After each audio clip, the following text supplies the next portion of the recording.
আওয়ামী লীগ যে অন্যায় অপকর্ম করে বাংলাদেশকে নরকের রাজ্যে পরিণত করছিল, তখন ছাত্র যুবক যুবতী নর নারী সকলে রাস্তায় নেমে আসছিল, কেউ তাদেরকে ডাক দেয় নাই। অনেকেই অনেক ক্রেডিট নিতে চান, আমি ক্রেডিট দেই মহান আল্লাহ রাব্বুল আলামিনকে।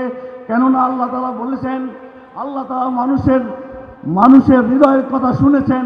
সেই আয়াতটি আমি তেলাওয়াত করেছি, এই আয়াতের অর্থ বলে আমি শেষ করব। আল্লাহ সুবহানাহু ওয়া তাআলা সূরা নিসার 75 নম্বর আয়াতে বলছেন, ওমা লা তুকাতিলুনা ফি সাবিলিল্লাহ। তোমাদের কি হলো? তোমরা অন্যায়ের বিরুদ্ধে কথা বলছো না? তোমাদের কি হলো? তোমরা ইনসাফের পক্ষে কথা বলছো না? তোমাদের কি হলো? জুলুমের বিরুদ্ধে কথা বলছো না? তোমাদের কি হলো? মানুষকে হত্যা করা হচ্ছে, কোনো বিচার নেই।